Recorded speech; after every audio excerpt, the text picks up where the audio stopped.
Welcome to the According to West podcast, where we explore the enduring wisdom that empowers us to navigate the challenges of modern life. I'm your host, Wes, and today we're diving into a challenging but incredible, practical quote from the Roman emperor and philosopher, Marcus Aurelius. This quote is a daily mental exercise, a kind of pregame or warm-up for a life filled with people. The quote goes, "Begin each day by telling yourself, today I shall be meeting with interference, ingratitude, insolence, disloyalty, ill will, and selfishness. All of them due to the offender's ignorance of what is good or evil." This isn't a cynical, pessimistic mantra. It's actually the exact opposite. It's a pragmatic, proactive exercise and mental preparation. This quote teaches us that the best way to handle the difficult people we will inevitably encounter is to anticipate them. It's given us a tool to disarm our anger, our frustration, and disappointment before they even arise. He is telling us that our peace of mind is not found by wishing people were different, but by preparing for them to be exactly as they are. So, let's unpack this daily practice and understand why this seemingly negative preparation is the key to unshakable calm. The first part of the quote, begin each day by telling yourself, today I shall be met with interference, ingratitude, insolence, disloyalty, ill will, and selfishness, is a stark but realistic list of human vices. Marcus Aurelius is asking us to do the opposite of what we're often told to do. We're told to be optimistic, to hope for the best, and to assume everyone is good. While these sentiments are well-intentioned, they can leave us emotionally unprepared for the reality of human behavior. When someone is rude to us after we have assumed they'd be pleasant, the shock and disappointment can be immense. This quote tells us to set our expectations with reality in mind. It's not about being a pessimist, it's about being a realist. He's saying, prepare for the chaos. Some examples of this, let's just say interference. Interference could be the colleagues who derail your meetings. Like I've been in a most recent situation that kind of threw me off guard and actually ruined my whole meeting. Was when I was preparing for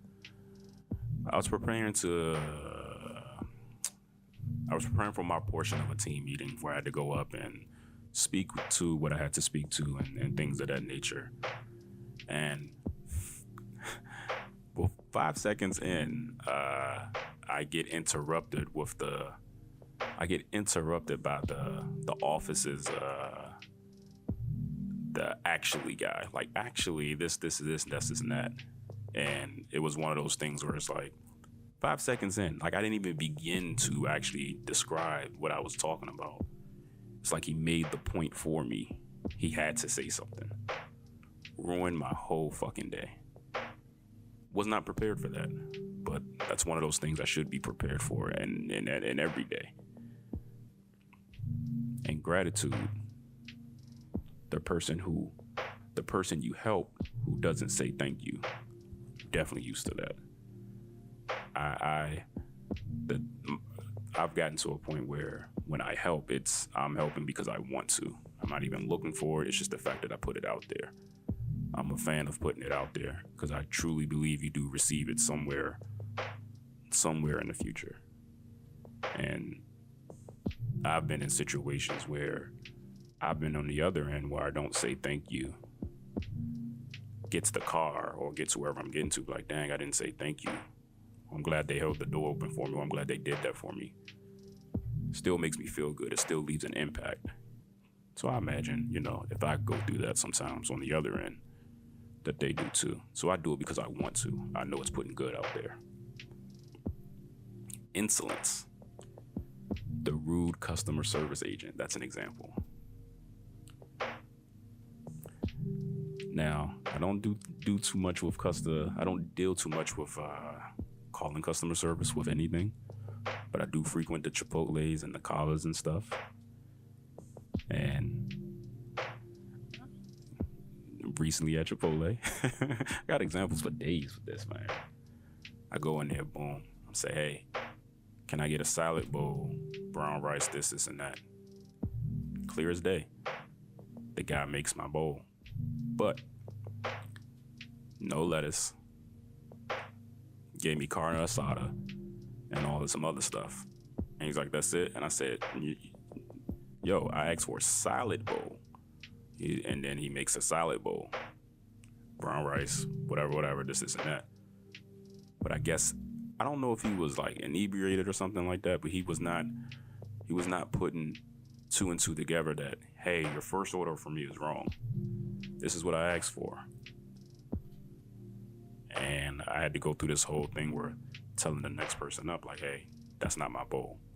And then she couldn't understand why that wasn't my bowl. I said, he made the wrong bowl. That's not my bowl. I don't want that bowl.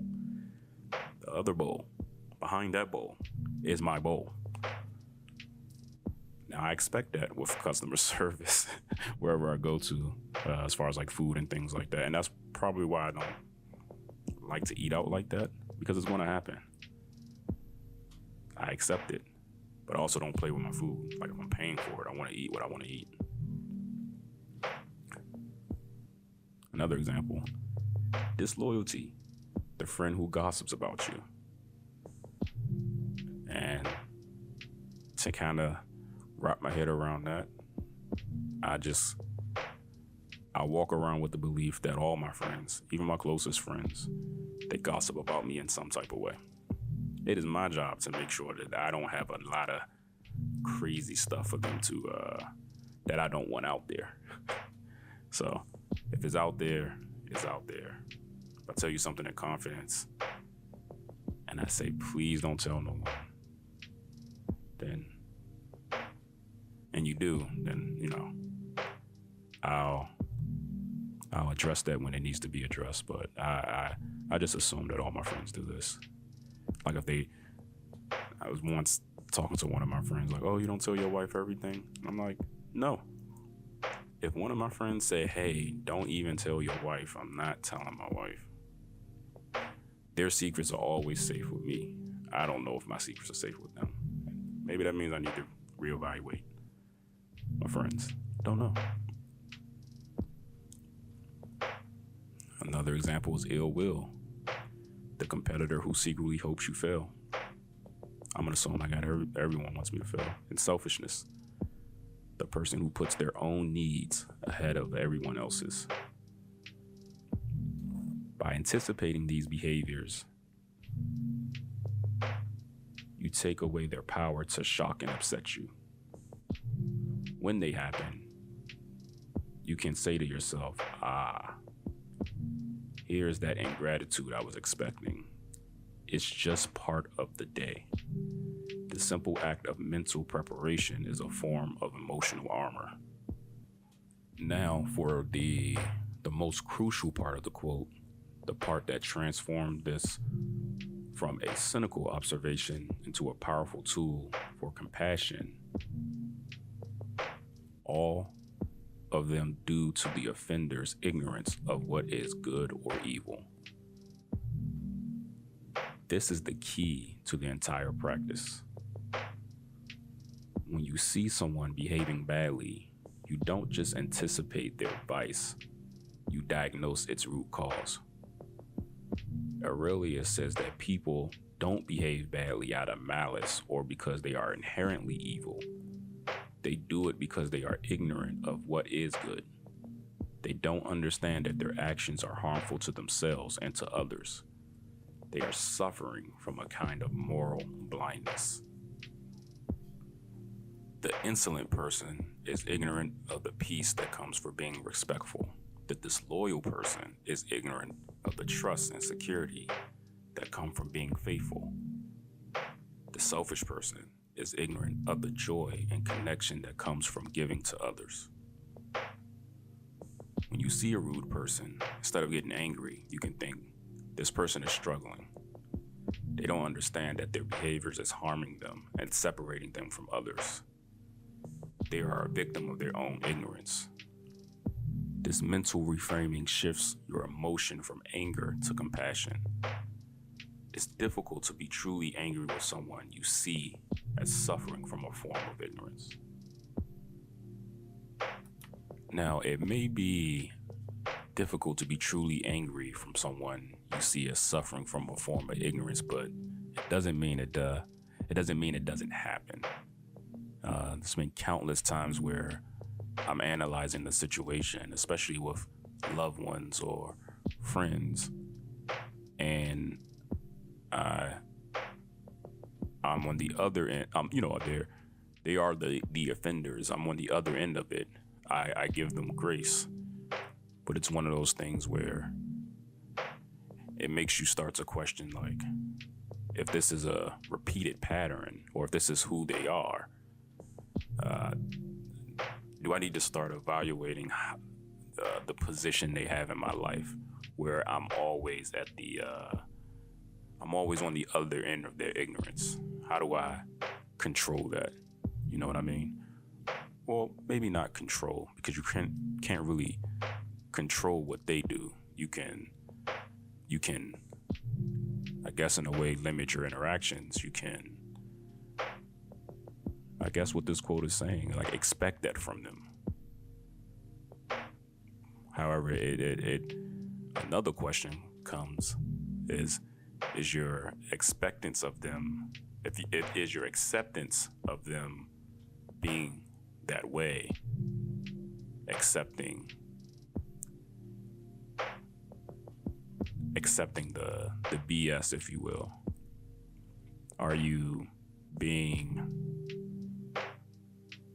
not complacent, but are you being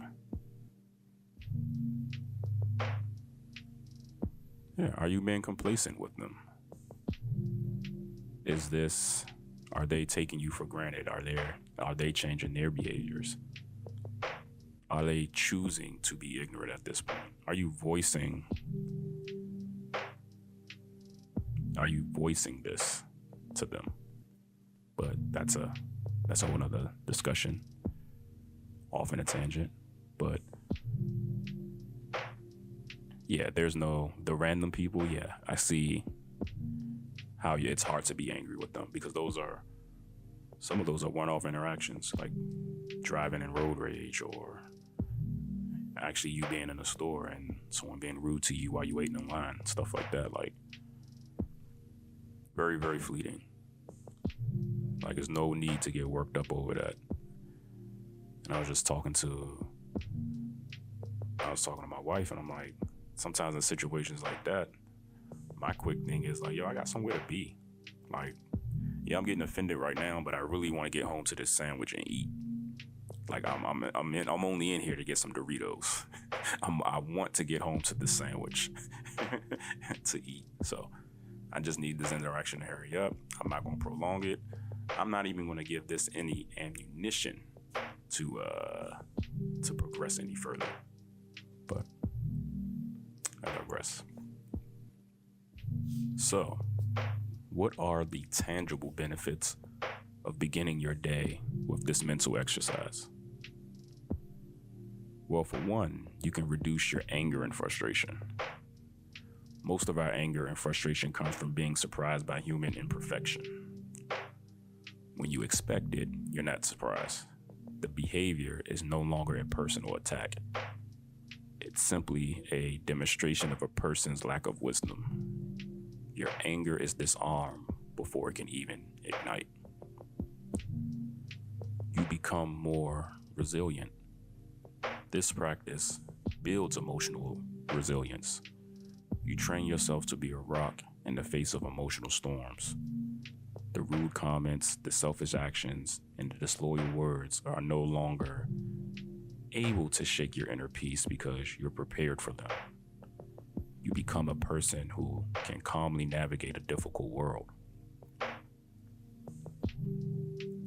You cultivate genuine compassion. This has to be the most profound benefit. This isn't just about protecting yourself, it's about developing a deep, abiding sense of compassion for all humanity. It's a practice that moves you from judgment to understanding. It makes you a more patient and kind person, not because you're naive, but because you understand the source of human suffering. And last, you gain perspective. This quote puts the drama of a day in perspective. When someone cuts you off in traffic, you can remind yourself that their actions are due to their ignorance. And it's a small, insignificant event in the grand scheme of things. It allows you to focus on what truly matters, your character and your response, instead of what is fleeting. So, how do we actually put this into practice? For starters, we could begin a morning ritual. Start your day by reading this quote. Take a few minutes to mentally visualize the kinds of people you might encounter and to remind yourself that their faults are a result of ignorance. That's something I don't do. Like, let's just say, for an example, I know I'm going to work. I know who I work with. I know who will be there. I know their personalities by now. But that's one thing I don't do. I don't prepare myself for their personalities. I wake up, I drink my coffee, I turn on CNBC, I work out, I get in the car, I head to work. Not once do I ever think like, all right, so-and-so is going to be this way, they'll be there. Expect that from them. So-and-so is going to be this way. Expect that from them. And it's almost an easy thing to do because your office or your 9 to 5 is an environment where the folks there pretty much act the same every day. Like they have to. They are in the lane of being professional and being themselves. They don't step outside of that. Like, I don't know their personal life or how they are. So it's one of those things where it's kind of easier to gauge, and I never really thought of it that way. Number 2 is when it happens, when someone is rude to you, pause before you react. Take a deep breath and consciously say to yourself, here's that insolence. They are acting this way because they're ignorant to what is good. And a third thing that you can do is, practice on the small things. Start with minor annoyances like slow drivers or a rude store clerk. As you get better at it, you can apply it to bigger challenges like a difficult family member or a disloyal friend. And I'm telling you, those bigger challenges, like actually people that you care about, that's going to be the thing that you're going to actually have to practice and work on every day.